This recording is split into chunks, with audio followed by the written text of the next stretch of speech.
And Dr. Ashbrook, my clock is saying 7:02, so I'm proposing that we begin. What do you think, sir? Yeah, I think we're good to go.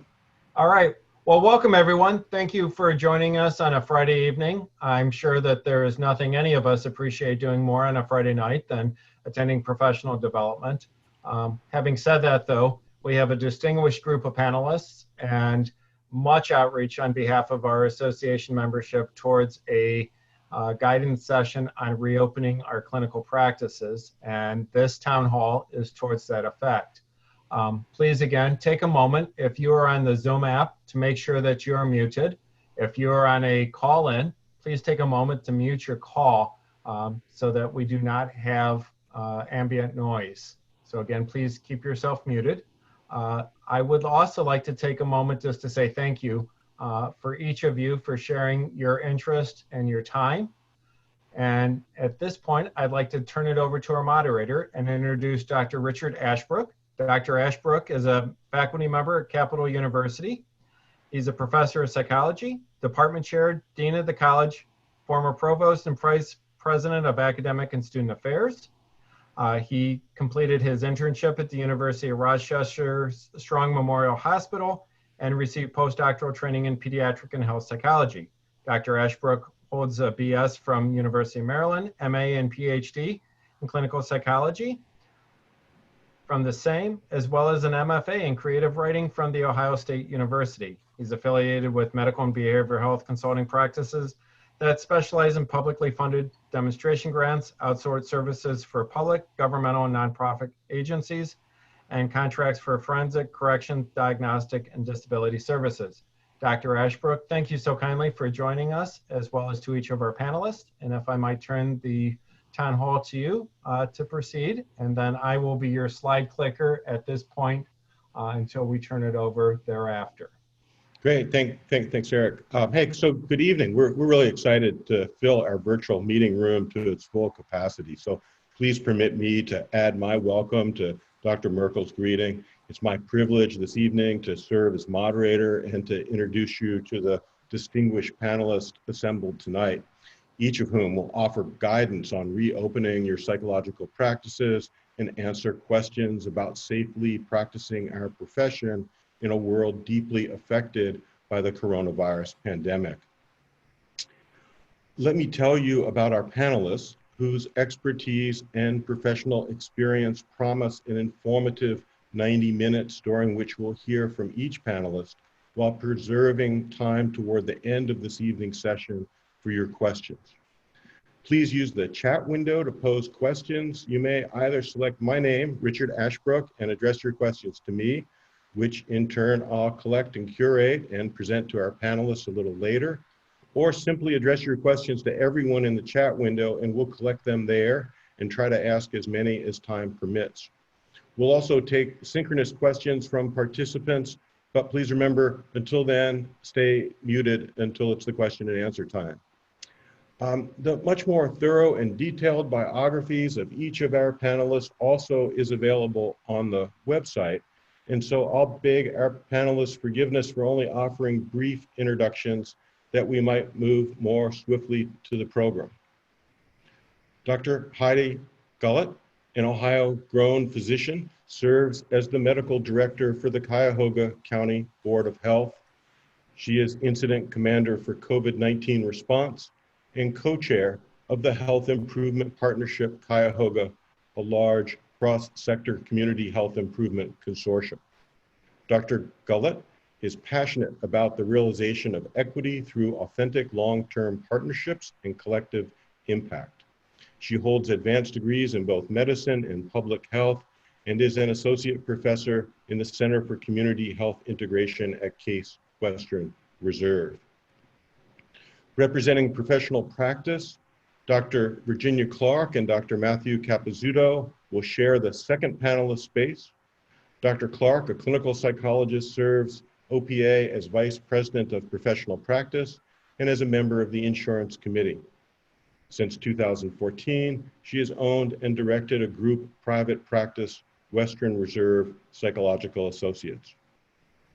Dr. Matthew Capizzuto, a clinical psychologist and social worker with over 20 years of private practice experience, founded and directs Allied Behavioral Health Services, a multi-site behavioral health agency serving Northeast Ohio communities.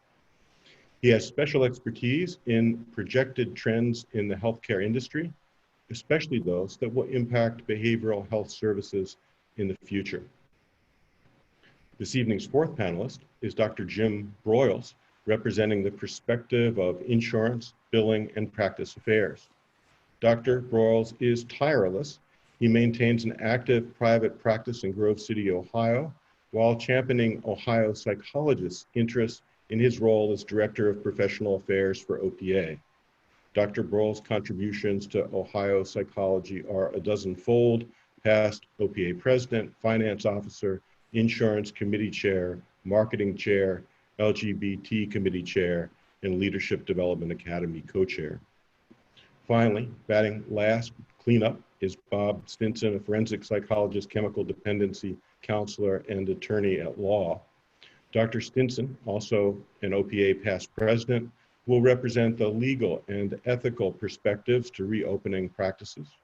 Dr. Stinson is president-elect of the American Academy of Forensic Psychology, former chief of behavioral health services for the Ohio Department of Youth Services, and previously served as a longtime inpatient forensic psychologist at Twin Valley Behavioral Health. He currently maintains an active legal practice, mostly representing professionals as it relates to licensing board issues and related matters, and also directs a primarily forensic practice while regularly teaching graduate law and graduate psychology courses. Next slide, please, Eric. As we begin this evening's program, let me remind you of the preamble to the Ethical Principles of Psychologists and Code of Conduct. We might think of these words as an oath undertaken by joining the profession of psychology. The words represent a concise mission statement, 3 sentences reflecting that for which we stand. Right now, amidst a pandemic and amidst a mountain of past and present structural racism, we need this oath more than ever. Furthermore, the world needs this from us, needs our knowledge to improve the condition of individuals, organizations, and society. We respect and protect civil and human rights. We help the public make informed judgments and choices concerning human behavior. We need to reopen our practices. Next slide, please. I'd be remiss if I didn't acknowledge the Herculean load that the OPA professional staff has carried over the last 3 months. Working mostly from their homes, the staff, each of you, have been Ohio psychologists' lifeblood. On the website, a virtual treasure trove of helpful resources exists because of you, including already tonight's slides and handouts, along with links and documents to dozens of helpful resources that will steer your practices toward a safe opening. Just follow the tab called Coronavirus Pandemic Resources for Psychologists. Our appreciation, of course, also extends to the OPA member officers, its board of directors, and its many committee chairs and committee members. Truly know how much psychologists have relied on all of your excellent and timely work. And finally, Dr. Merkel, we realize your role as OPA president might well have become a little greater than you initially imagined. So thanks for leading us, especially through these perilous times. And Eric, the last slide, please. So here's where we begin in our new, not quite post-pandemic world. The challenges we face are multiple. We must consider the health and safety of our patients, our community, and ourselves. We must remain clinically effective, extending our knowledge as we go along, remaining evidence-based in our treatment, and preserving the validity of the instruments and new methods we employ. All the while, we remain beholden to our ethical principles, maintaining competence, ensuring the privacy and confidentiality in a broader, more virtual world. And we must keep an eye to the law, manage our risk and professional liability, while at the very same time remaining unyielding in our commitment to serve our clients, our communities, in the world. Now we turn to our panelists for their help in understanding the risks we face and the mitigation strategies we employ. Panelists will ask each of you to offer about 15 minutes of wisdom. Dr. Gullett, I believe you'll start us off. Thanks. Thank you so very much. I really appreciate the opportunity to join all of you tonight, and really wanted to start by saying what you do is so very important in our communities. And now more than ever, we see this convergence of the epidemic of racism, from the profound impacts of implicit bias all the way to structural racism, as you heard already mentioned, and the convergence of that with an unprecedented pandemic of COVID-19. And so the stress among those on the front lines for the last few months, as well as the rest of our community, has really been, I think, something that many of us haven't experienced before. So I thank you for what you do already, but I thank you for what you're about to do as well, as your practices reopen and our communities, really meet the needs for our communities in a way that many other sectors don't. So thank you for that. I wanted to talk a little bit in general about the COVID-19 pandemic and how it's impacting us here in Ohio. Just very briefly to give context to some of my other remarks that are more general about practice reopening. So as many of you probably follow the Ohio Department of Health statistics and understanding of the responsible restart practices, you note that we're well over 37,000 infections, close to 37,800 as of today. And that continues to rise. And particularly in our urban areas, it rises pretty significantly. Last week here in Greater Cleveland, we had the biggest case increase we'd seen yet, close to 460 cases. And again, this week, close to 400. So this is not going away. And what I think we're seeing is quite a few clusters as things reopen. We see a lot of exposures in workplaces and healthcare settings and in other interactions, even if they're not extended periods of time. And that's important for you as you think about how you're going to safely reopen your clinical practices. The other thing to consider is that this is still pretty significant infection. It's a novel infection, and it's one that our immune systems haven't seen before, which we all know. We're all professionals and we've heard about and read about this, but I wanted to underscore that because, we've had over 2,300 fatalities in the state of Ohio, and in some jurisdictions like mine, we've had very young people without other significant comorbidities succumb to this infection. And so while we don't want to paint doom and gloom, we do want to be realistic about the fact that this isn't an infection that we should take lightly. And I do recognize that in our community, where people haven't been personally affected other than some inconvenience from the being stay-at-home orders, et cetera, they haven't had somebody in their lives very clearly affected by this, or they themselves haven't. It seems like it's maybe not such a big risk. And I want to underscore that it remains so, and it will for a fairly long period of time until we have a significant amount of immunity across the different communities that we all serve in and live in.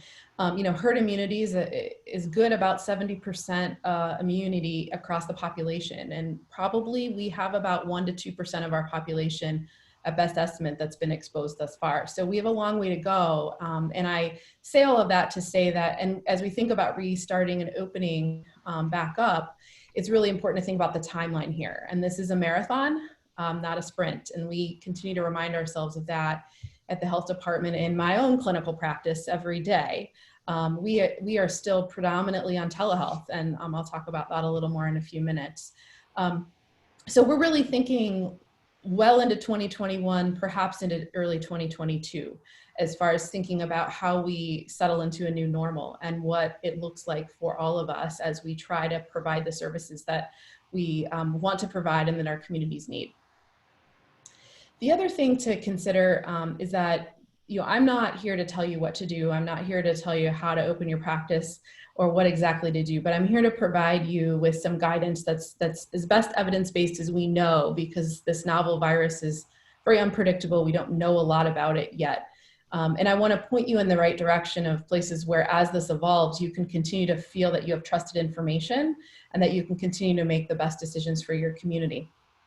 and for your own practice. So local context is critically important. The context of your immediate surrounding community, your own practice, but also I think at the state level is also really helpful. And the Ohio Department of Health has done a really good job of putting together quite a bit of information that I think helps guide all of us around the changing environment that we continue to have sometimes day to day and certainly week to week in these recent months. There's clearly still ambiguity as well about exactly how we begin to work together in office settings and in employer settings. So I'm going to talk a little bit more about that in a few minutes. The other thing I want to just put out there at the beginning is considerations for the fall. So what we talk about tonight is reflective of the fact that this is summer and we now have the ability to be outside a lot. We have the ability to keep windows open and things like that. But when we hit fall and we go into winter, things change. And influenza is an ever-present danger. And despite a seasonal influenza vaccine, the combination of COVID-19 and seasonal influenza is of the utmost importance to us in public health and in medicine. And so I think that's just something else to consider in your own practice and thinking that this may be where you begin to see some waxing and waning of potential exposures and some changes in practices and protocols depending on what we're seeing in the state and what we're seeing in your local community. So the safest thing is obviously not to have an in-person interaction. I'm not here to tell you that that's the way everyone should go, but I will tell you in our clinical practice, my clinical practice, I'm in an integrated behavioral health primary care practice. And so we have our behavioral health colleagues are solely using telehealth at this point. And my primary care colleagues and we have limited in-person visits, and most others are in telehealth. I'm actually completely doing public health full-time right now for the time being, given the severity of the outbreak and the impact on the greater Cleveland community. But I will be transitioning back into my clinical practice over the coming weeks. And so I'm very in tune with what's happening. And in preparation for this, I did a lot of thinking about the way we've structured our practice as well. The issue is that many of you will want to reposition your practices back to in-person visits. And in doing so, there are a lot of considerations. And when you're in a business or you're in the kind of care that requires really reading people and reading their facial expressions and reading their body language, that becomes hard over telehealth, particularly if you're not using video conferencing. But in person, it's even a challenge when you're wearing masks and facial coverings and things like that. So I'm going to talk about the safest things here, and then you'll have to think about what that means for you in your own practice, in your own context. Social distancing is absolutely critical. We know it works. It is very awkward. Every day in the office, we begin every morning in our tactics meeting with a reminder for social distancing, because all of us are used to coming close to people, engaging with them. That's what we enjoy and the way we communicate with our colleagues. And we can't do that. We're standing 6 feet away. It's really hard, but we've got to do it. And so I think that's one thing that is a real commitment. If you're going to open a practice and you have multiple employees and you're going to be having clients, social distancing is critical. We actually have posted signs in rooms of the maximum number of people to ensure social distancing. So thinking about your square footage and thinking about how many people can fit in each room, thinking about the positioning of your chairs to enable that to happen, and talking about it very intentionally. This is why we're doing this. We're taking this seriously. Because not everybody recognizes that the reason for doing that is to really prevent transmission of infection. Facial coverings are also really important right now, and they protect both the wearer from getting the infection and the wearer from giving the infection. So you may have heard narratives one way or the other, but in general, we really think that they protect both people. And then there are the tried and true public health measures. When you ever ask a public health professional, they're always going to come back to washing your hands. I don't care what we're talking about. We always manage to work in good hand washing hygiene into every conversation we ever had. But for COVID-19, it's critically important. And making sure that frequently touched surfaces are cleaned and using products that we know treat coronavirus. There are 5 different coronaviruses. And many of them circulate on a seasonal basis. There are 3 that are novel viruses: MERS, SARS, and COVID-19. and which is also SARS-CoV-2.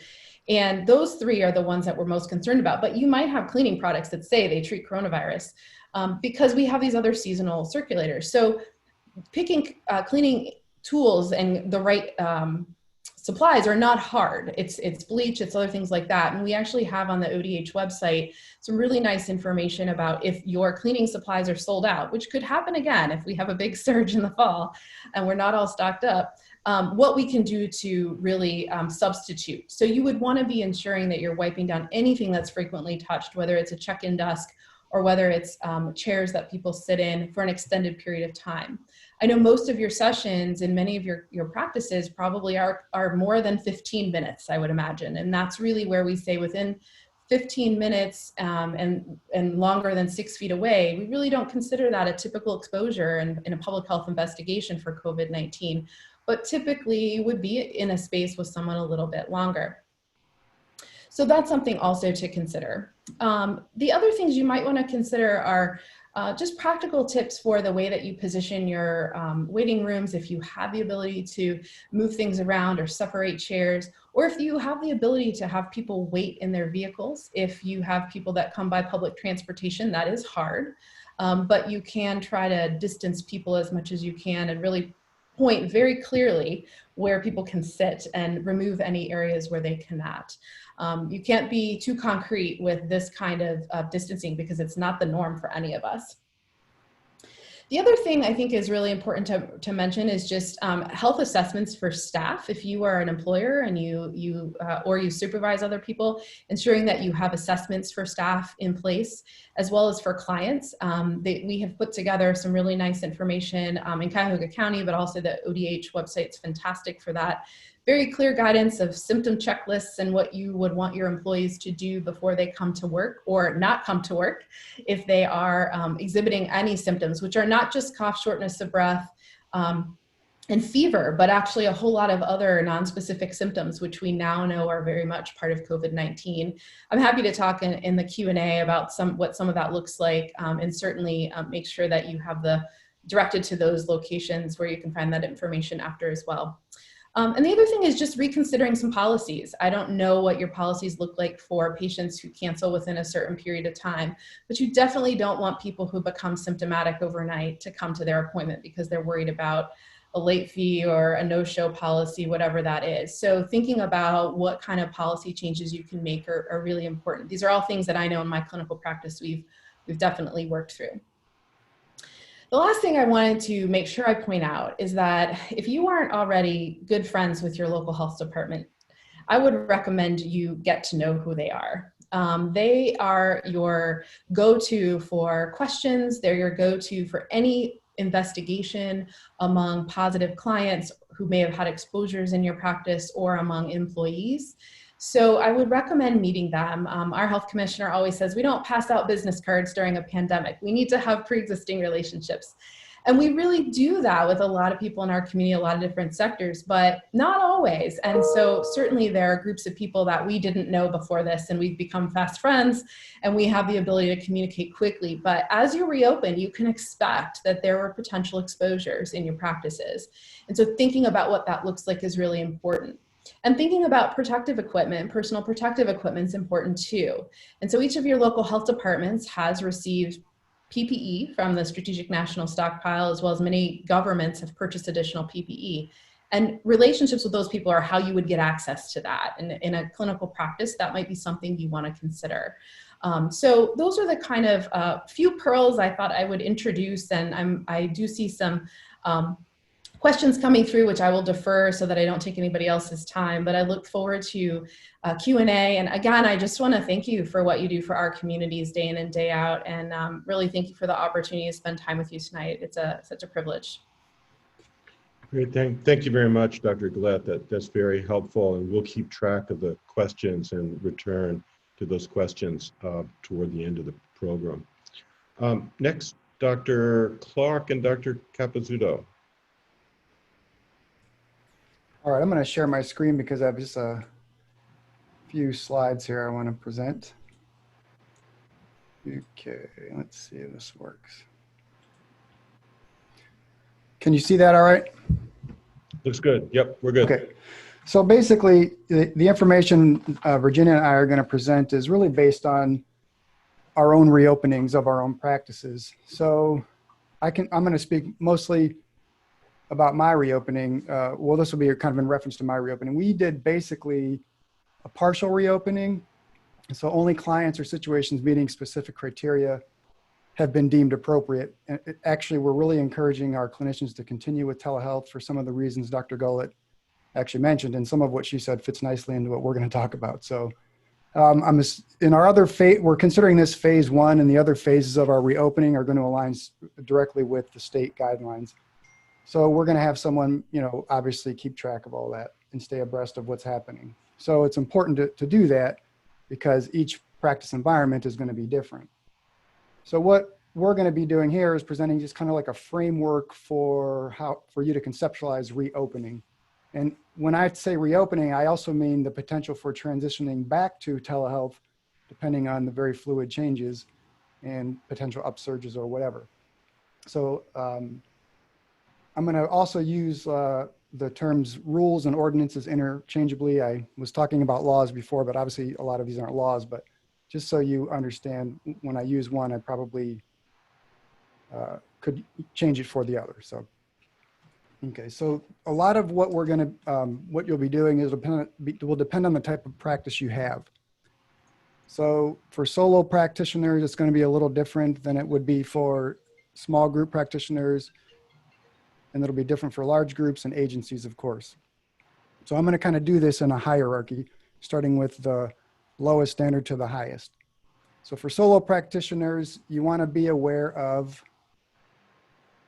of course, any state licensing rules for telehealth, for reopening. I don't know of any as of yet for reopening, but there are some telehealth rules or guidelines put out by the board, the psychology board.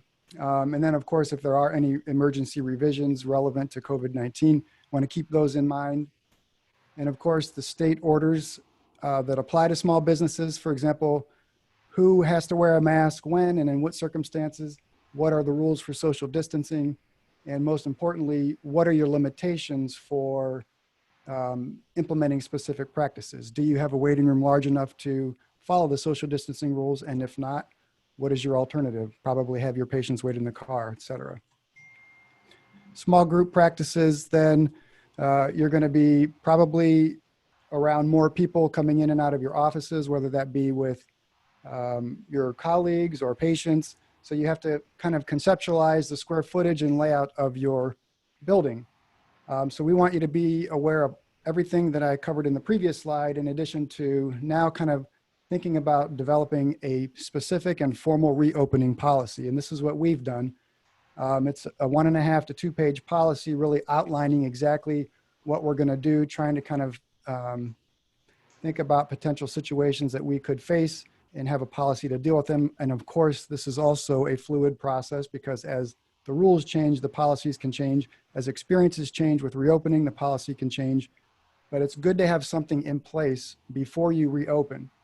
And then you want to have a strategy to put in place that policy and inform those who are going to be affected, obviously your clinicians, your clients, and even visitors. And what I found was really helpful was getting some input from the clinicians I work with, because we all know something different from someone different and from our different experiences, and we're all looking at things. And some of us might not have access to information others of us have access to. So really we kind of pulled together and developed the meat of the policy, and then we reviewed it with one another, we revised it, and then when you do that, include others in developing goals, typically they're going to be more compliant with them, as we all know as psychologists. And also it's important to identify a person who's going to stay on top of the changes, like monitoring the changes, because then you'll have the opportunity to meet on a regular basis to address those changes and any updates in policies or procedures or practices. And then of course you can kind of just meet to see how things are going and to see if progressing is something you want to do or if any changes are necessary. Larger groups, of course, we want you to be aware of and follow everything from the previous slides, in addition to considering rules from other sources that you might have to follow. For example, if you are certified by the state or accredited by CARF or Joint Commission or someone, they might have specific rules they want you to follow. Same thing with if you're servicing a contract, maybe from the federal government or local government or state government or any other entity who's paying you for services, they might have specific rules they want you to follow. Even BWC might have specific rules they want you to follow. And then of course, third-party payers.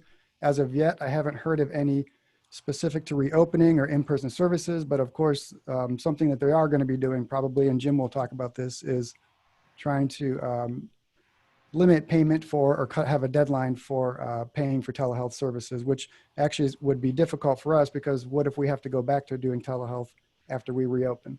So Jim will talk about that a little more. Next, if you're part of an agency, I'm sure the agency would already have had a team in place to deal with this, but maybe if you are part of an agency, you can bring this information back to them. So we're going to be aware of everything from all the previous slides, in addition to understanding and considering maybe some of the factors that could influence your service delivery, such as rules or ordinance from other governing authorities, funding sources, your governing board, your advisory board, other community stakeholders, and nonprofits a lot of times have to follow different laws and rules or standards than for-profits or private practices. And in these instances, in addition to if you're a large practice and not necessarily an agency, it's important to standardize this process across multiple locations because you don't want to find that one of your offices is doing things differently than the other, and then that causes you problems in the future. Typically, these organizations are going to have a compliance officer, but it's fine to dedicate or designate someone in your organization as, I guess, kind of technically a compliance officer, someone who can keep track of what's going on and stay on top of any changes that need to be made and just to make sure that everything's running smoothly. So finally, for my part, I'm going to talk quickly about liabilities. You know, I'm not going to give you legal advice, obviously, but I think it's important to understand that in addition to protecting ourselves from COVID and protecting our clients and our visitors and our staff, we also have to protect ourselves from potential legal liabilities. I'm assuming that, you know, lawsuits will be forthcoming if, you know, people have the opportunity and we're not following the rules. For example, what happens if the state might start cracking down on people not following the rules? You're putting yourself at risk for potential lawsuits by clients or family members of clients, visitors, other staff members. You know, just I'm not suggesting that people are going to sue you, but it's important, I think, to protect yourselves from that possibility. And it's really not too difficult to follow the rules, and you don't want to embarrass yourself by not being aware of what the rules are when everyone else knows what they are. These are displayed all over the place. So finally, with regard to protecting yourself, it's obviously important to evaluate your ability to maintain cleaning supplies. And I think we're going to probably get into this a little bit more later in the discussion, but if you anticipate reopening and you're going to be cleaning every hour or whatever it is, and you run out of supplies and they're not available, what are you going to do? It's really good to pre-plan these things because, you know, obviously you're not going to eliminate all problems, but it's better to be prepared than not prepared. And with that, I will turn it over to Virginia. All right.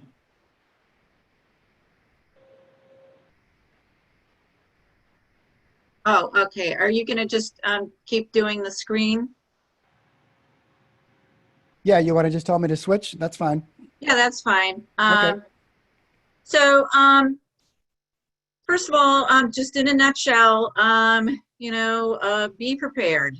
It's simple. Develop a plan for reopening. Include a common sense policy, as Matt recommended. Inform your clinical and administrative staff. They will have lots of questions. And make things clear, you know. Inform your clients. Be sure you've posted something on your website. Have accountabilities in place. You know, those might include things like a health screening questionnaire or taking people's temperature. Also to document all that you're doing and follow your plan. And I just want to make one other additional comment, which is to make sure that that one of my latest reading of the latest health order is that we are supposed to do telehealth, except in specific cases where we can justify it, basically. And you'll see that in, I think there were some handouts that were sent out. And some of those handouts were included in the, or posted on the website. So the American Psychological Association has a sample consent form, which is very helpful. There's also a sample announcement that you can post. Other source of information, other town hall forums like we're currently doing. I should also mention American Psychological Association has also been doing some town hall forums on a similar topic. There's Ohio Psychological Association also has other forums and information. I should mention that I also believe in one of the handouts is something from the Arkansas, from Arkansas. It's a combination of something from their state board in collaboration with the Arkansas Department of Health. So there's an example of policy there. Also, provider liability insurers offer guidelines for reopening and possible forms, not to mention, of course, legal consultation. Just this week, I know the trust had a workshop, a town hall type thing where they went over just this sort of thing, and they had some nice suggestions. For example, improving the quality of the air by having more efficient filters, or so a variety of things that can be done.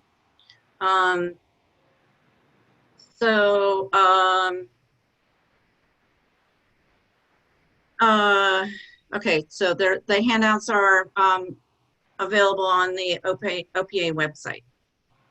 And I just want to thank you for allowing this opportunity to present this material. Thank you.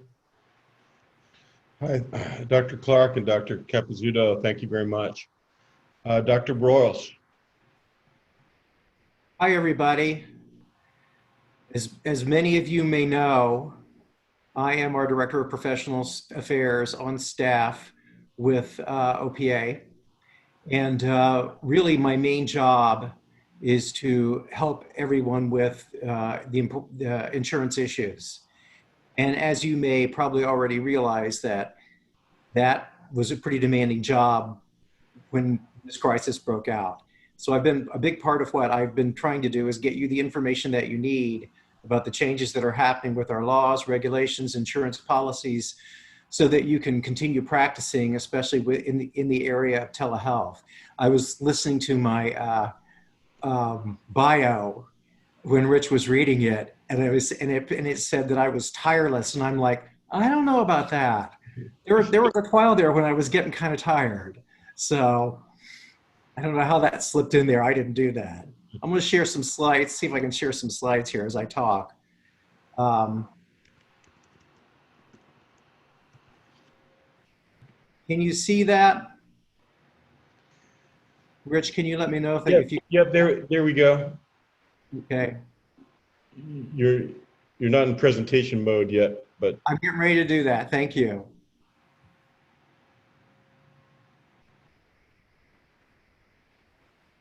So... There we go. We're good.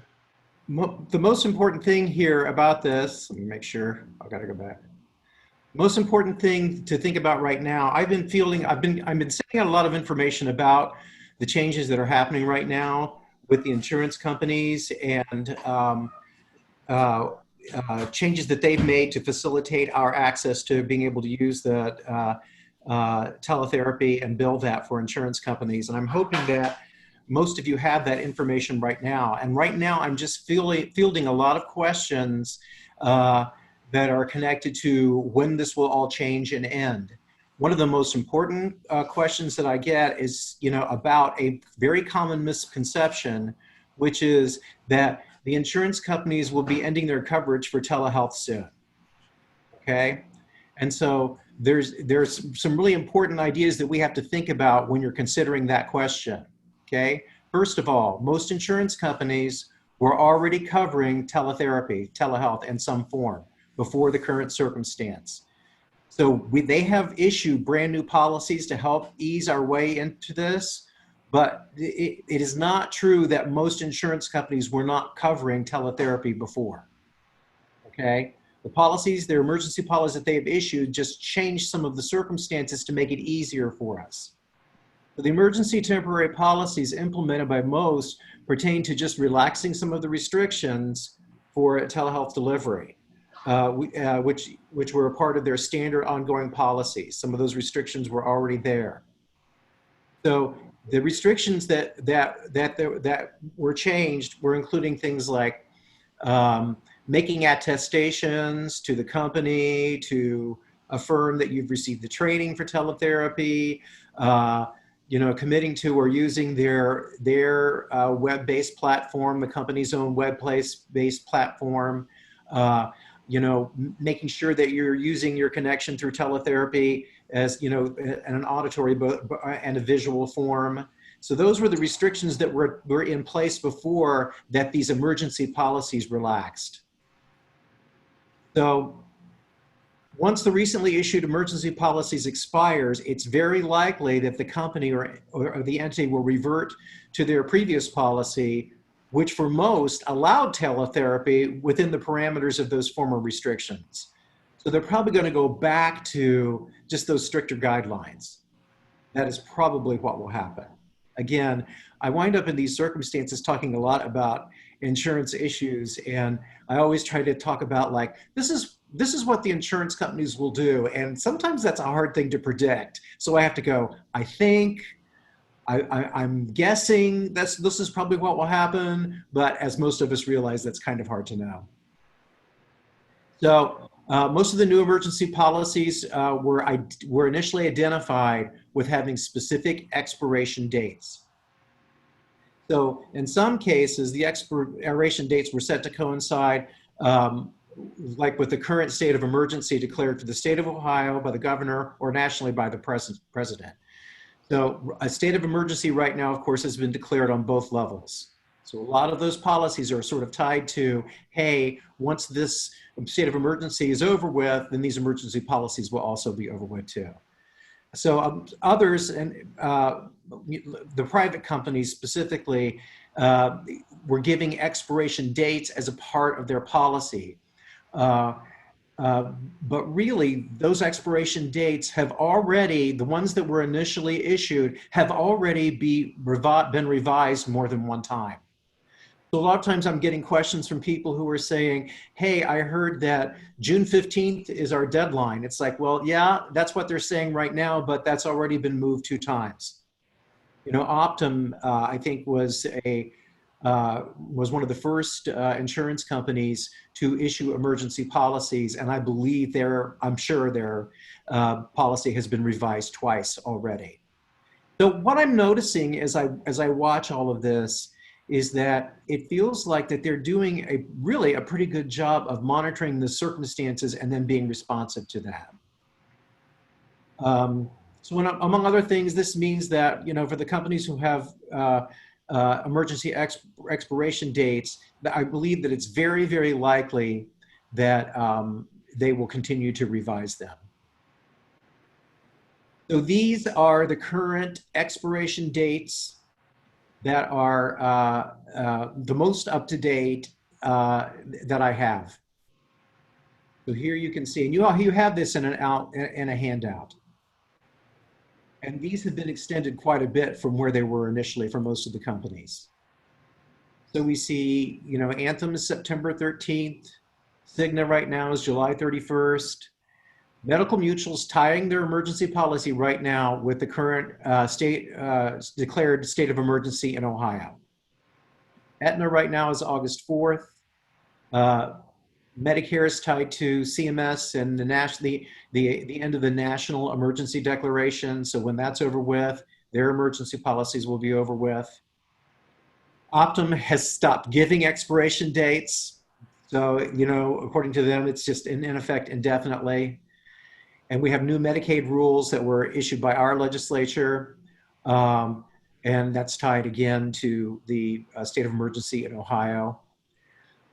Humana, I just got this one. I was having a hard time linking to Humana, and one of our members sent this into me, and I was able to gather this information. But Humana is following the CMS emergency policy, which again is linked to the current national health emergency. So that gives you an idea right there. The other thing that I would add to all of this is that, we work really hard to look right now as a staff at, what's happening right now with telehealth and advocating for, laws that help support the delivery of telehealth services. And so on the positive side of things, I would say most of our insurance companies have been so responsive to the current emergency and creating policies that support and facilitate our being able to deliver telehealth services. The negative side of things, we are sort of at their mercy at this point. So at their discretion, they could withdraw these policies. And I'm a part of, our OPA insurance committee. I'm also a part of a coalition where we interact with social workers and counselors and psychiatrists around the insurance issues. And we're all very concerned about that. I've been in discussions about this all day long. So the good news is right now we have some really good legislation that has been introduced into our legislature, which actually is going to codify the requirement that insurance companies continue to offer telehealth services. And I've been in communication with our lobbyists just today, and I'll be going in on Tuesday morning to give some testimony to support the current bill that we think has a pretty good shot at being passed to require this. So that's me, and put your questions here in the chat section, or make sure you take down my email address and send questions to me directly. Great, thank you very much, Dr. Broyles. Dr. Stinson.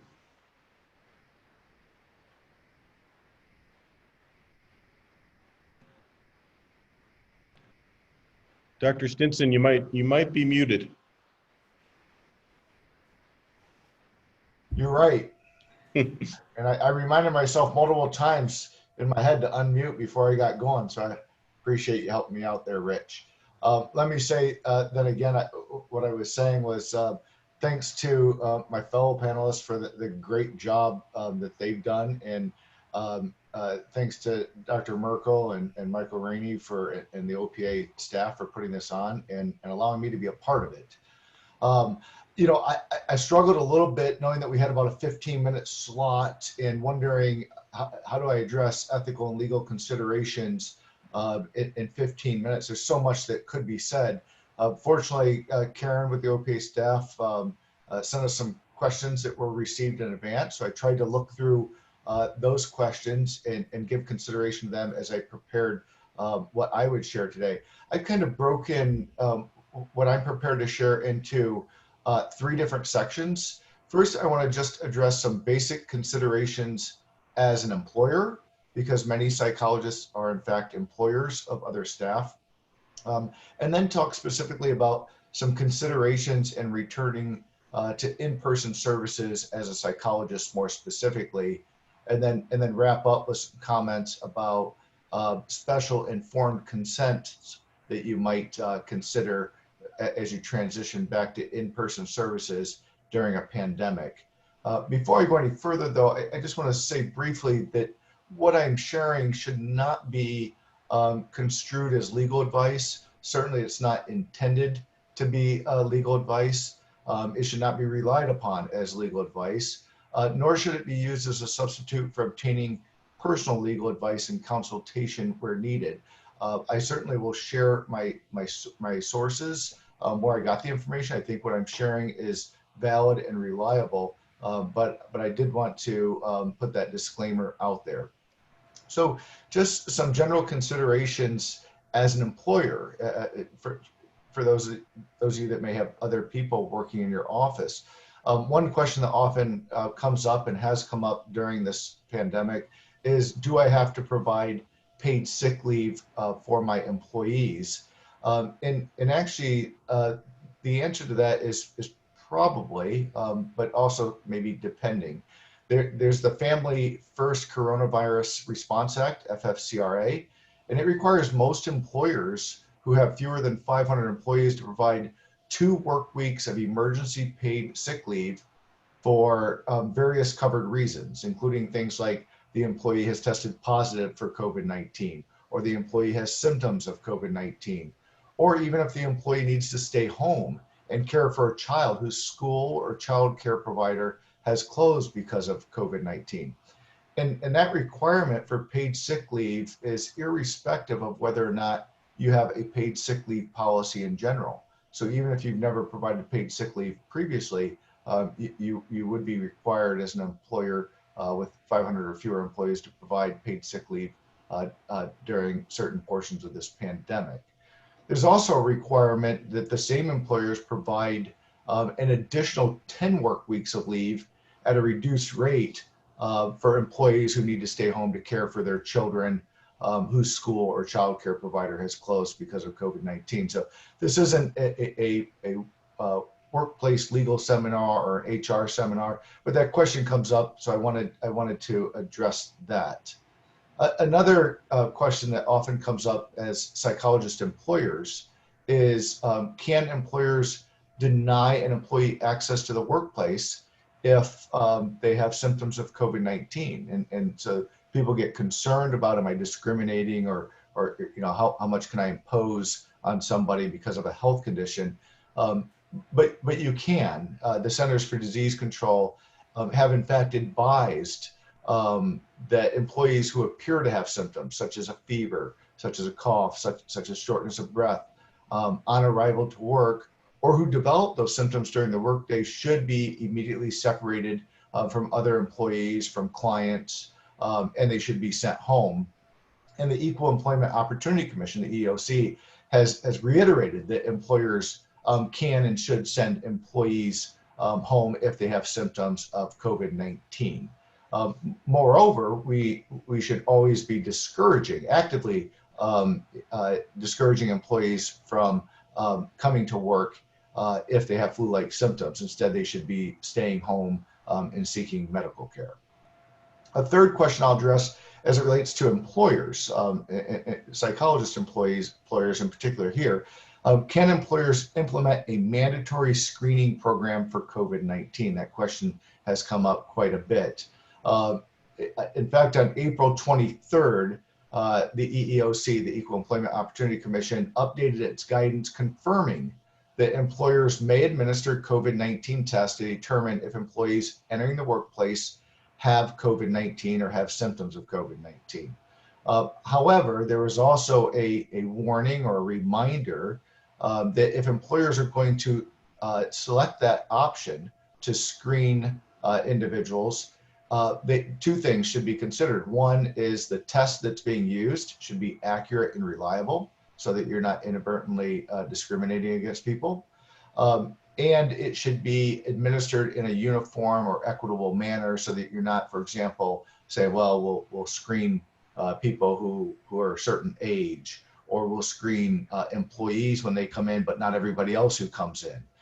So you can screen for symptoms, but you have to be careful that you do it with a valid and reliable instrument, and that you do it uniformly. A perhaps other option to consider is having a policy that requires self-assessments, that requires your employees to take their temperature, for example, and to not report to work if it's over 100 degrees or 100.4 or whatever you want to set, probably based on CDC guidelines. Same thing, you could have an understanding or an agreement with your clients that they will do a self-assessment and not appear in the office if they have symptoms. That might get around what risk is inherent in doing screening yourself. There are other risks with screening too, and that has to do with keeping employees' medical information confidential. So all that to say, you can do screenings, but there are some considerations that need to be taken into account. A fourth question that I see come up sometimes for employers is, are employees obligated to disclose to their employer if they have tested positive for COVID-19? The general rule is that employees are not, without some policy from the employer, are not required to just disclose the fact that they have symptoms. However, the EEOC has stated that employers may ask employees who report feeling ill or who call in sick. Employers may ask questions about their symptoms to determine if they have or may have coronavirus. So this guidance suggests that employers may ask employees to inform them of any positive COVID-19 test results so that they can take measures to protect the health and safety of other workers. But there's not an inherent obligation for employees to come forward on their own. Relatedly, can employers have a policy requiring employees to report if they or their coworkers have symptoms of COVID-19? And in general, the answer is yes. So when you think about what I just said a moment ago on the last question, employees generally, the general rule is they don't have to come forward and report symptoms, but employers can put in a policy in place that requires employees to report if they or their coworkers have symptoms of COVID-19. Again, I would cite to the EEOC guidance that came out in April, permitting employers to ask employees about their symptoms to determine if they have or may have COVID-19. So employers can also ask employees to self-report if they experience symptoms. If you're going to do that, you'll want to think about what your reporting mechanism is going to be. Is there a hotline? Do they have somebody who is not in their chain of command that they can report to, so that it doesn't later look like they were treated disparately because of reporting symptoms? So there are some considerations if you go that route. Another question for employers. Do employers have an obligation to report instances of their employees testing positive for coronavirus to health authorities or other employees? This question comes up a lot. What if somebody tests positive and they were in the office? What if it was one of my employees? What if it was a patient? How do I maintain confidentiality? And might I have a reporting obligation? The general rule is you are not going to have a reporting obligation. Now, employers who are covered by OSHA's record-keeping requirements must log all illnesses caused by or at the workplace. However, due to community spread of coronavirus, OSHA has acknowledged the inherent difficulty with knowing whether an employee actually contracted the virus in the workplace instead of through some other means in the community, for example. So OSHA has narrowed the record-keeping requirements to include only those cases that are confirmed, so it's a confirmed coronavirus, not a suspected coronavirus, and 2 is known or should be known to be work-related.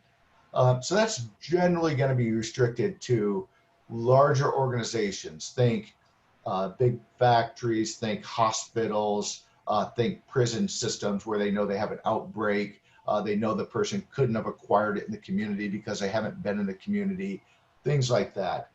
So there is an OSHA requirement, but it's typically not going to apply to psychologists, particularly those working in an outpatient setting.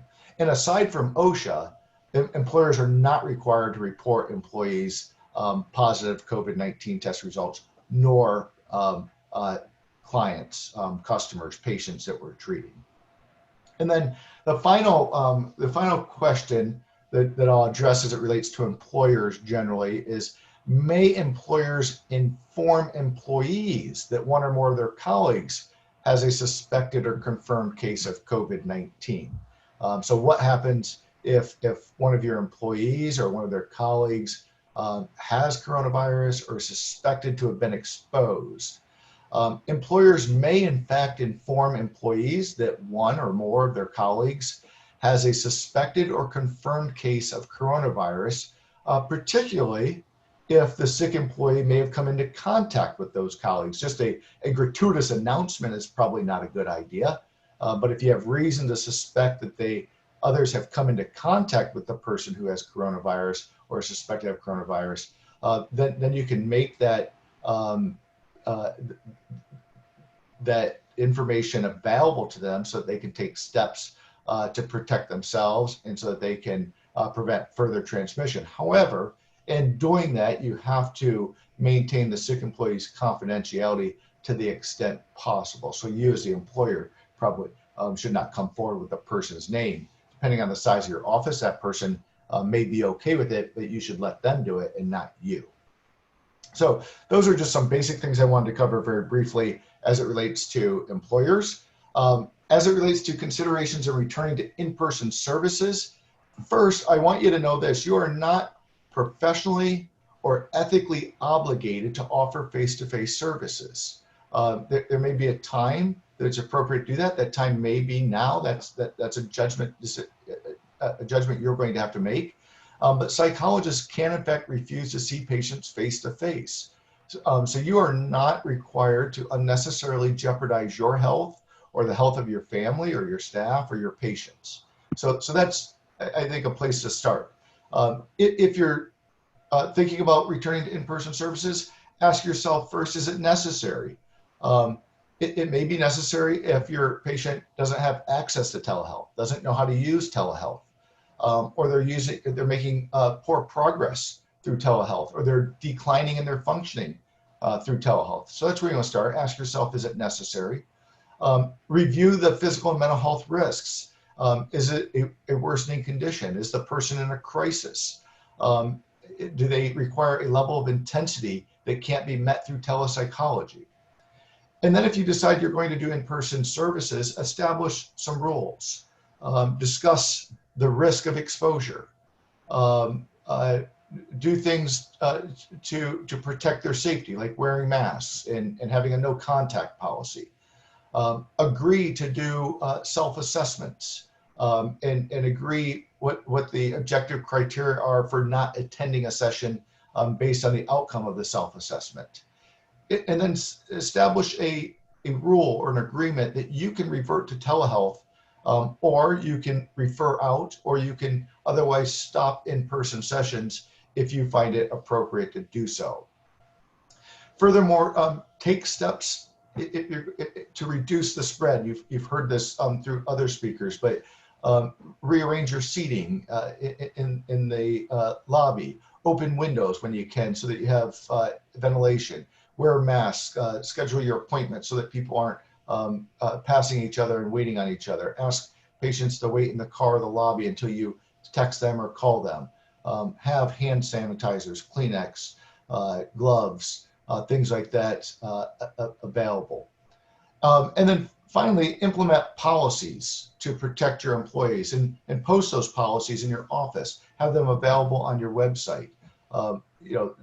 Letting everyone know that you encourage them to stay home if they're sick.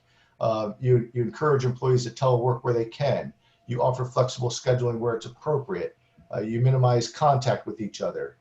You use appropriate protective equipment, and so on and so forth. So those are the steps that I would recommend you take. Those come actually, some of you may have seen them from the APA, who put out some guidelines for consideration when you're returning to in-person sessions.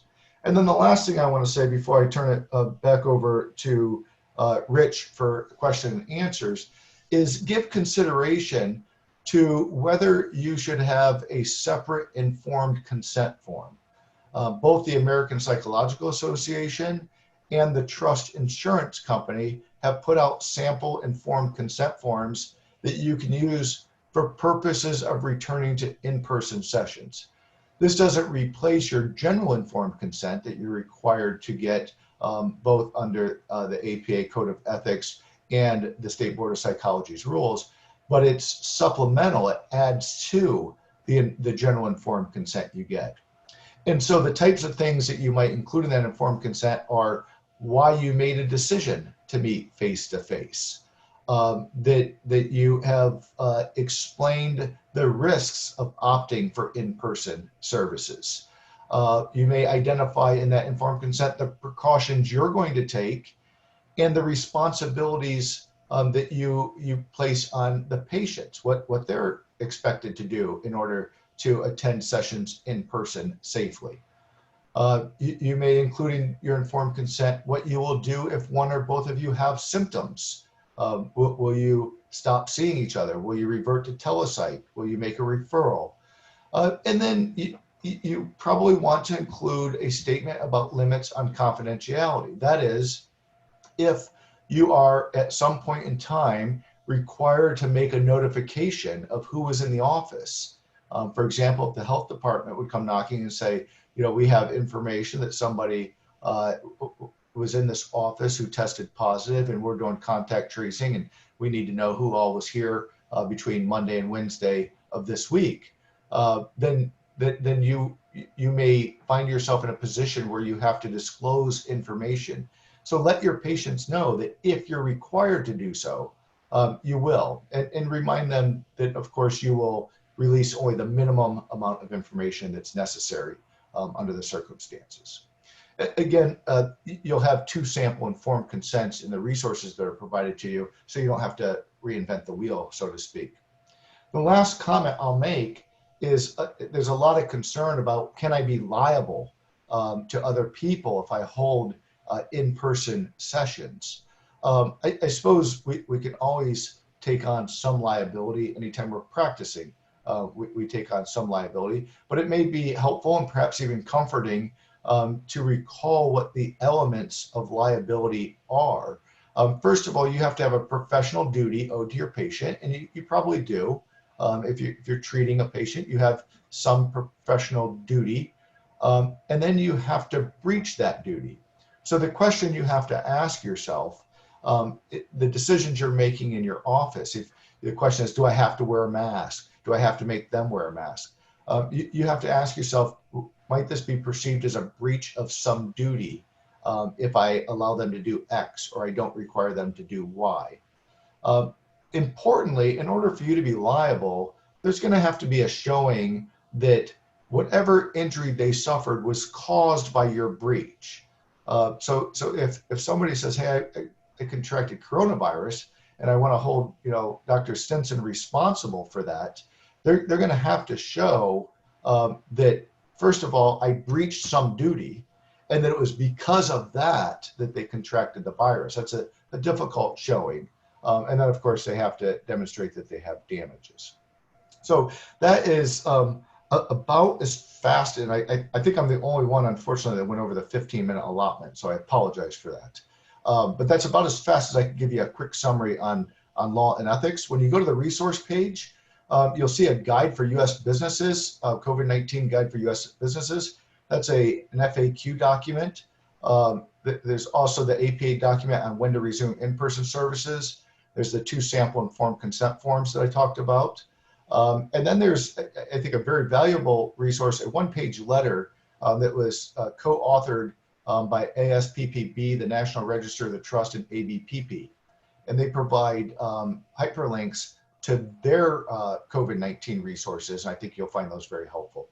Thanks again for allowing me to be a part of this, and thanks for taking up your Friday evening with this. Rich, I apologize I ran over time. I'll turn it back to you. Well, thanks, Dr. Stinson. I thought what we might do next, since each of the panelists also have been monitoring the chat feed with the questions, is just turn to each panelist in series again and let each of you address questions that you'd like from the chat field, and also elaborate on any additional points. So Dr. Gullett, would you like to begin? Sure. So I think I'll tackle the issue of masking first. That seems like a challenging issue. So our best epidemiologic evidence is that 6 feet is the area of social distancing that's necessary to prevent aerosolized transmission. However, um, there's nothing magical about 6 feet. And some evidence is that it could potentially be farther than that, that it stretches. And there is also the number of people that can become infected, meaning, measles is super infectious. So like if I'm in a room and I'm across the room from you and you let go of some particles, I'm going to get measles if I'm not immune. And COVID-19 is somewhere between that and influenza. And so we do think that it's pretty infectious. And so if you're social distancing at 6 feet and you're not around someone for more than 15 minutes, it's probably okay. I would be pretty uncomfortable sitting with someone for 50 minutes or an hour without either person masked. And that's even if you're sitting 6 feet apart, given that, we've now in my jurisdiction, we've done 3,500 case interviews. We've done over 5,000 contact interviews. And we have a really good idea of syndromic surveillance and how this is transmitted. And I can tell you there are quite a few people who have contracted this with much more minimal exposures, further apart and shorter periods of time. So that's my best epidemiologic guidance that I can give you. Obviously, I'm not telling you what to do. This is, you have to consider your own context. Masking can be a challenge for those with sensory issues, those with trauma histories, those with chronic lung disease. So there clearly are reasons why it's hard. I personally, just anecdotally, I have asthma, and when I wear N95, sometimes I'm swabbing for 4 and 5 hours in PPE, and I'm short of breath, not because I have COVID, but because I've had a mask on for a long period of time. It's not as quite as bad with a cloth facial covering, but it's still a little bit stifling. So my recommendation would be to consider the state guidance, which is employees, and then encouraging clients to do it if feasible, but recognizing that if someone can't do it for whatever reason, then respecting that and recognizing that there are some exceptions on ODH, their guidance, as well as CDC for that. The other thing I wanted to just mention really quickly, a couple quick things. So there's a lot of confusion about the difference between suspected cases, probable cases, and lab confirmed cases. So under HIPAA, providers of behavioral and medical services are covered in speaking with public health professionals under active public health investigation. It's considered clinician to clinician discussion. And when there's an active public health investigation, we do need to have access to that information. We obviously, everybody who works in health departments is HIPAA trained, and we obviously protect privacy from the utmost. If you saw any of our earlier press conferences, we protected privacy to the hilt, had a lot of media pressure to release stuff, and we held strong because we believe so much in privacy. But there are times when contact tracing is absolutely pivotal in stopping transmission, isolating and quarantining. Isolation is for those infected, quarantine is for those at risk who are not yet symptomatic.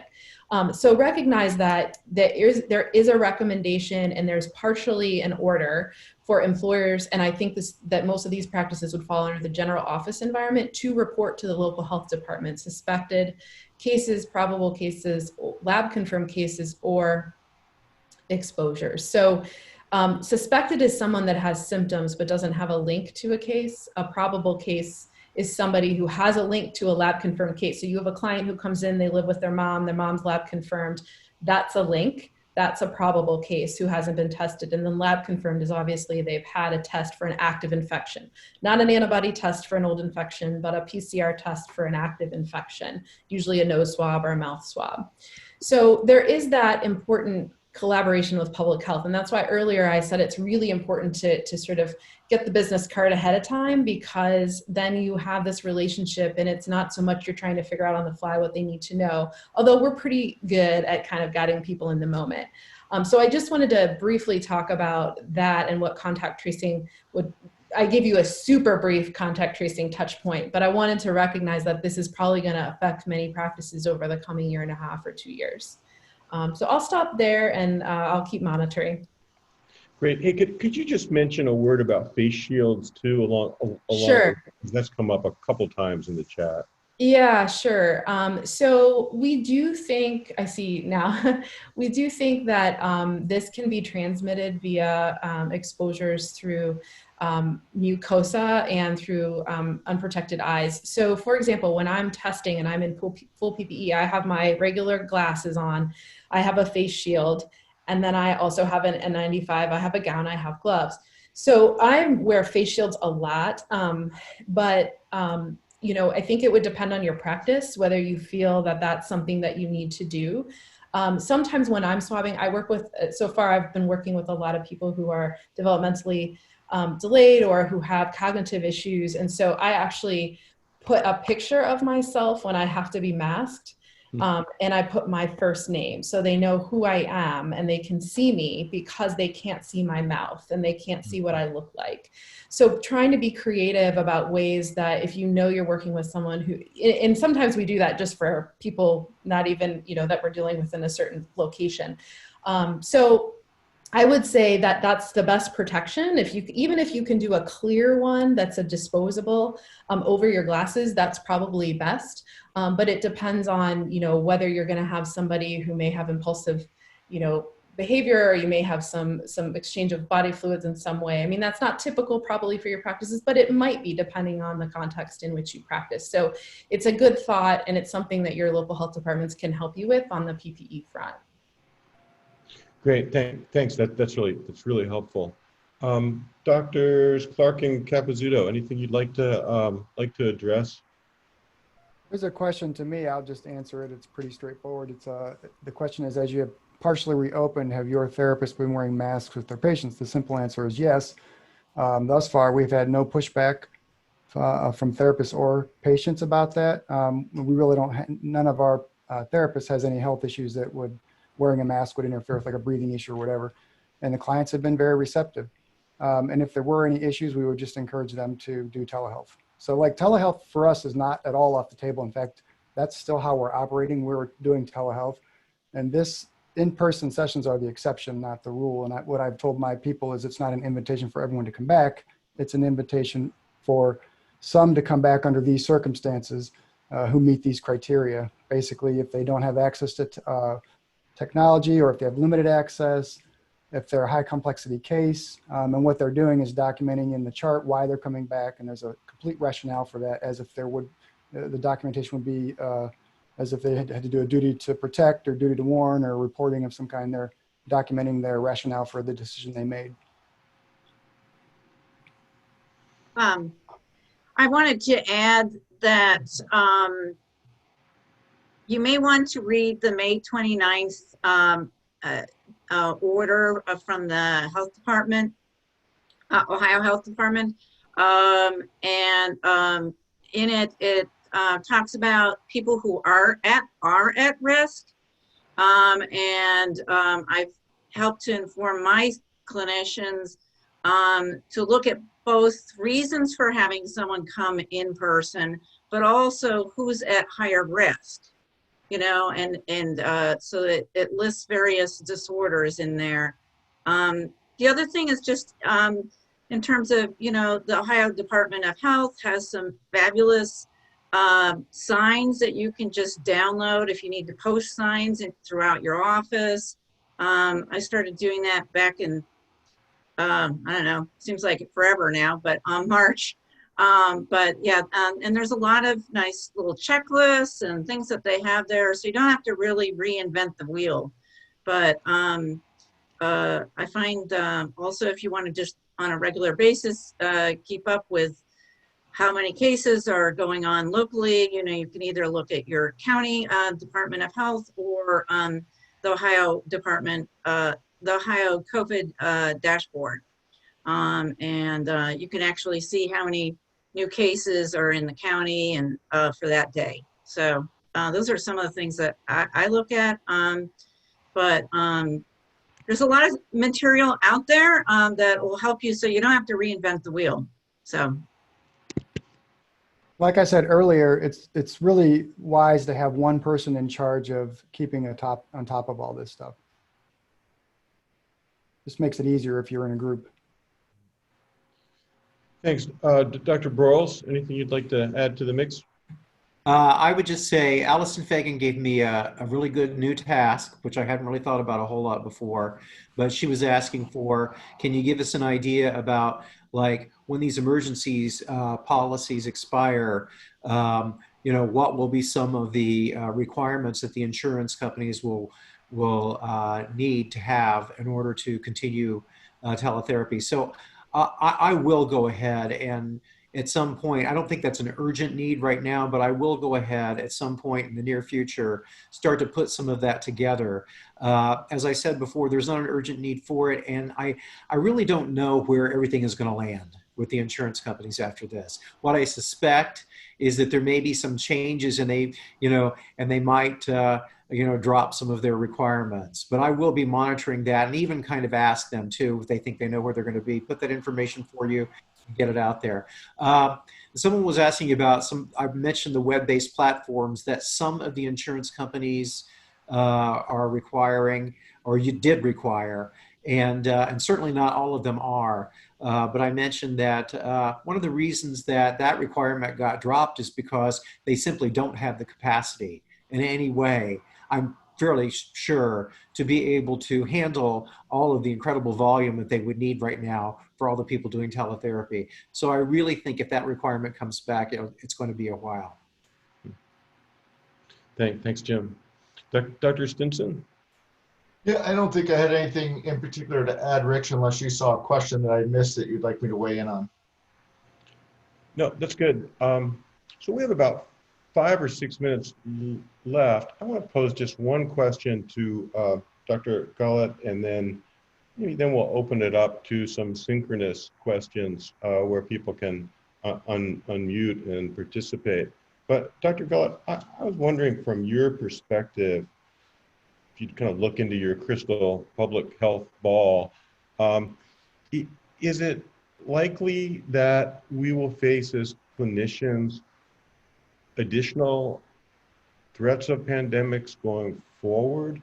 Is this, as we've seen in some of the articles we've read, approaching what might be a kind of new normal in the world? Yeah, so it's interesting. We have lived through a couple pandemics, those of us on this call and our age. So the last was 10, almost 11 years ago with H1N1. And we have had, SARS and MERS. They just didn't impact the United States in the way that COVID-19 certainly is. But I think this one has hit in a way that has really, the gravity of this has shaken many of us. And I think in the United States, our pandemic response infrastructure was perhaps not as primed as we would hope it would be, which then has led to a significant amount of fatalities and things like that. So with H1N1, we did have quite a few fatalities, but it wasn't on this scale. At the Case Med School, we actually have every medical student do a pandemic simulation their very first week of medical school. And they learn from people all over the community who come in and teach them different roles that they would have in the community during a pandemic. So we know that this is an ever-present danger. We also know with the increase in travel that we have had, we actually have an interactive map that we do in our simulations and our tabletop pandemics that shows the spread compared with 1918, of course, till now. And we actually have a world travel map, a flight map, and we show the modeling and simulation of how that happens. And so, there are a lot of variables here that have made this really spread like wildfire. So it's not that pandemics are new, but it's that we have some ways of spreading this that hadn't existed, 100 years ago. So we can expect that this will change over time. We also know that climate change has a lot to do with the way that emerging infectious disease also spreads. So, I won't get too far into that, but there are just a lot of variables that have to stay on the radar for all of us. And I think as health professionals, whether we're doing behavioral health or physical health, we've got to understand this ever-present danger is going to be a part of our reality, and we have to not be paralyzed by the fear, but be vigilant about how it may impact our ability to partner with our patients in whatever services that they need. Okay, thanks. That's really helpful because in a way, this pandemic gives us a chance to practice for future pandemics. And to your point about cooperating with public health departments is probably a chance to practice that as well. And that may be the true benefit as we've learned from this pandemic. We have about 4 minutes left. Let's open it up for synchronous questions. If anyone would like to unmute and ask a question of a particular panelist, you're welcome to do that now in our last couple minutes. I actually have a question for Dr. Gullett. I was wondering if we're doing, you know, got a piece of paper, it's got a health screening on it. Do we store that in the patient's records? Do we store it separately? You know, what would help the health department should somebody walk into my office with COVID-19? Yeah, it's a great question. So part of it is a legal question about records retention, but which is totally not my wheelhouse. But the more important pragmatic question is, how do we support contact tracing and the rest of the protection of you as well as your employees, as well as office staff and other clients? So really, I would keep it with the record. And of course, we in public health are not going to ask for anything that has anything to do with the behavioral health history. We are going to ask for the length of time they were in your office, where they sat, how much interaction you had, what kind of PPE were people wearing. Those are the kind of things we'll want to know, along with if you did a symptom check and say they showed up in your office and then you realize you're probably not going to have the session if they tell you they're 102 fever. You're going to stop it, get them out of the office, clean things down. But if something did happen and it came out partway through the session, then we would want to understand what they told you about their symptoms. But for every case, whether probable or lab confirmed, we do extensive case interviews, and then we subsequently do contact tracing and then do contact tracing interviews. So we tend to get most of our information from the source themselves if they're able to do that.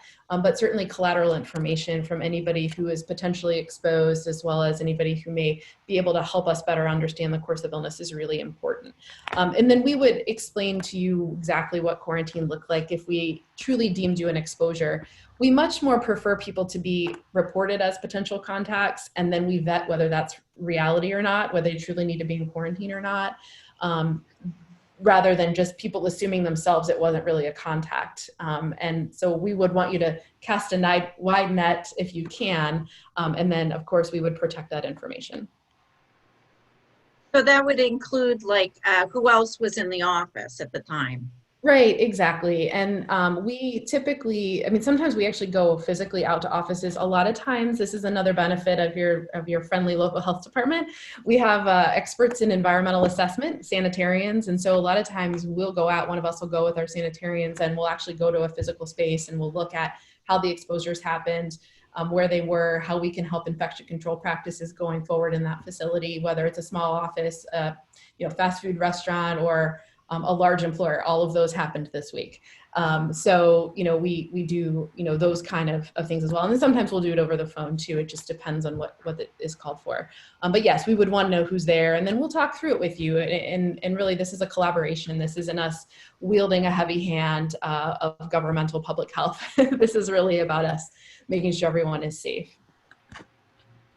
Great, thank you. Hey, we're down to our last 45 seconds or so, and I just wanted to save a little bit of space to see if Mr. Rainey or Dr. Merkel, if anybody wanted to offer some concluding comments, or is there anything we need to know from OPA's perspective about things coming up?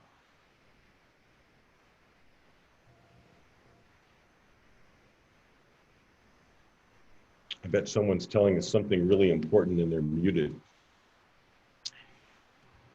Hearing. I just want to thank everybody for participating tonight. I think this has been a great discussion. I hope you found it valuable. I'd like to thank our presenters for all the information that they shared. And we'll be doing more of these town halls on a variety of subjects in the weeks and months to come. So please look for them. We've also been doing with our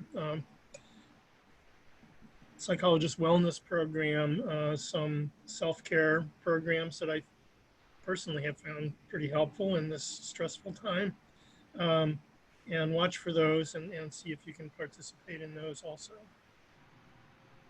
And I just would scaffold Mr. Rennie's perspective to thank all of our panelists for so graciously volunteering your time on a Friday evening. We all appreciated learning from you. This is part of OPA's outreach and our member services. We certainly did not charge for this. This is a value of your membership. And if there is something that you find that our association can do to support your clinical practice or your efforts, we certainly invite you to reach out to us. My contact information or Michael's contact information are on the OPA website, and we would be delighted to hear from you. It took us only probably about 2 weeks once we could herd all the proverbial cats of getting our schedules in line here to make this happen, and we can be fairly nimble if there's something that each of you might need. So again, thank you for sharing this Friday evening with us. And with that statement, I'll turn it back to Dr. Ashbrook for his concluding thoughts. No, I just want to thank the participants and the panelists. Thanks again. And that concludes this session. Bye. Good night. Have a good weekend, you all. Be safe. Bye. Bye. Thank you so much. Take Good care. night. Bye. Bye-bye.